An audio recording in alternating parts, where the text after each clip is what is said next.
one of the questions that I get asked the most is, how do I stop obsessing about my ex? You know that feeling where you can't stop thinking about them? Maybe you find yourself checking their social media all the time, checking your messages to see if they reached out. It's exhausting. So let's get straight into it. How do you stop obsessing over your ex? I have a couple tips for you. Number one, and you might not like this one, but my first tip is stop following accounts that are helping you try to figure your ex out. You know what I'm talking about. Stop following the Instagram accounts that are talking about narcissists and how narcissism works. Stop watching the YouTube videos about avoidant attachment style if that's what your ex had. Just stop. These accounts can be helpful in the very beginning of a breakup, or maybe even while you're in the relationship, to try to figure out what was going on in the dynamic. But after you've realized what was going on and you continue to watch them, that's when they can actually make it so much harder for you to move on. They can actually fuel that obsession. You're training your brain when you're looking at these accounts, when you're reading these books, when you're watching these videos, to constantly be thinking about your ex. You might say, well, Lindsay, I'm already thinking about them. This is just helping me to understand them. No, you may already be thinking about them, but if the thought of your ex pops up into your mind and you don't entertain it, you don't follow it down that rabbit hole of picking up your phone and Googling something, that thought will eventually pass. If you distract yourself, if you focus on something else, your brain will shift over to that thing that you're focusing on. Maybe not immediately, but eventually it will get there. And so you retrain your brain not to be always thinking about your ex. So for example, if you were dating a narcissist and right after you got out of that relationship, you found some narcissist accounts, those can be very helpful in the initial stages of a breakup. Following accounts to help you heal from narcissism can be very helpful. But once you figured out, oh yeah, I was dating a narcissist, then those accounts can actually hinder your attempts at recovery because again, you're constantly just focusing on that person. You do not need to learn all about the ins and outs of narcissism to heal from a breakup, to heal from narcissistic abuse. What you need to do is to turn that energy to yourself and your own healing. That's actually what helps you move forward. So ditch the accounts. Now, I want to address this really important point for tip number one here, which is to stop following all the accounts to try to figure your ex out. Because your mind will tell you that you need to figure them out. Your mind will tell you that the answer to the pain you're experiencing is in understanding your ex, to understand why they hurt you, to understand why they did what they did. But hear me very clear on this. That is a lie. Your mind is lying to you. That's actually the emotional attachment talking. If you were in an addictive relationship, that's the addiction talking. It's saying, keep thinking about them. And that's what it wants you to do because again, it wants to fuel that addiction, but that's not what actually needs to happen. Remember, again, we want to train your brain to not be thinking so much about your ex. So don't believe it when your mind tries to tell you that you need to understand them in order to feel better.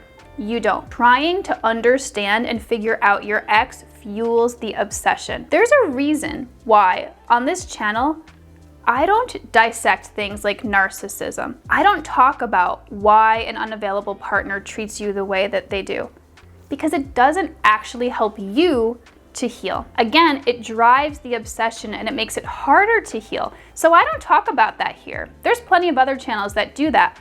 I am here to help you move on from your ex and get into a healthy relationship. And me going on and on about why your ex did what they did, that's not going to help you because again, it drives the obsession. What does help you heal? Turning all of that focus onto yourself, understanding why you got into that relationship in the first place, going back into your past, understanding your patterns so that you can choose differently the next time. That's what helps you heal. Because at the end of the day, you can be an expert on narcissism, for example, but what does that get you ultimately? Nothing. Because you can't change them. The only person that you can change is yourself. So that's where you need to put your focus, yourself and your healing. So focus on what makes you feel good. Maybe it's learning something new. Maybe it's going back to school. Maybe you're gonna start a new business, a side hustle. Maybe you're gonna learn a new language, start a support group, something.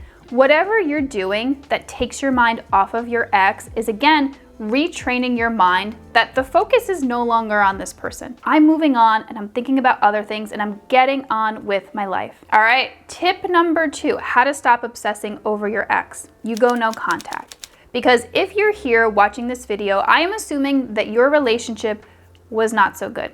Maybe it was toxic, maybe it was abusive, maybe it was just plain unhealthy. But when that's the case, if you want to stop obsessing over your ex, you have to stop the communication with them. You need that space so that you can, again, focus on yourself and your own healing. You don't need to be thinking about them or worrying about when they're gonna contact you next or what they're gonna say. You block them. Now, I know this may seem harsh for some of you, but I'm not talking about relationships where you just grew apart, things changed, and the breakup was pretty amicable. Maybe you're gonna be friends someday, even though I don't really advocate being friends with an ex. But this is different than a toxic relationship. If the relationship was toxic, you go no contact for good. I said no contact means blocking, but it also means a lot of other things too. Going no contact means you unfollow them from all of your social media. You don't check their profiles anymore. You actually don't talk a lot about your ex with your friends or your family. A little bit is okay, but you're not focusing all of your attention on them. It means detoxing them from your life. And I know that as I say this, I know how hard this is going to be, because I've been there too. You're really gonna be tempted not to do this. Your emotions are likely going to be screaming at you, no, don't do this, don't block them, but don't listen to them. Again, this is usually the emotional attachment speaking. Doing this is what is actually best for you. It's hard in the beginning, but if you don't do this in the beginning, it can drag that healing process out for so long. The best thing that you can do for your healing process and to stop the obsession with your ex is to completely block them out of your life. This is actually the mature thing to do. I hear a lot about how the mature thing to do is to stay friends with an ex, but that is not always the case. In the situation where your relationship was toxic, the mature thing to do is to go no contact with them. The next step to stopping the obsessing over your ex is to do the emotional healing work from that relationship. So a lot of people will say, time heals all wounds. Let me know in the comments if you've heard that. I call BS on that. It doesn't. You have to do something with that time.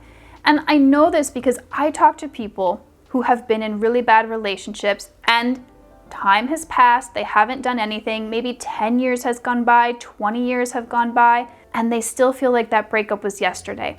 That pain is still so raw there. So you have to do something with that time. You have to do the emotional healing work. You have to address the wounds that were triggered in that relationship and also the wounds that are being triggered in the breakup. Because what else fuels obsession? Pain, feelings of abandonment, anxiety, fear, grief. When you address those wounds, the obsession calms down. So you have to do the work. And you might be saying, well, how do I do this work? You go to therapy.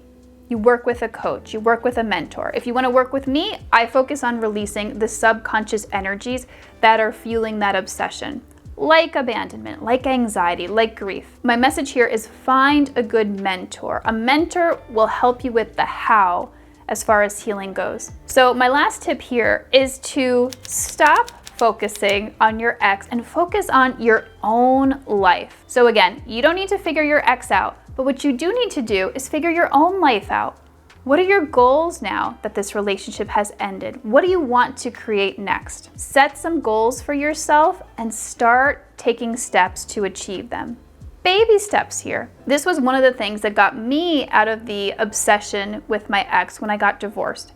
I focused on building my business. I wanted to help people. And so that's what I did. And as I was doing that, it actually really distracted me from constantly thinking about my ex. There's not much space to think about your ex when you're out and about helping people. So that's what really helped me move forward and break that obsession. I trained my brain to think about something else, to focus on growing a business. I hope you found these tips helpful.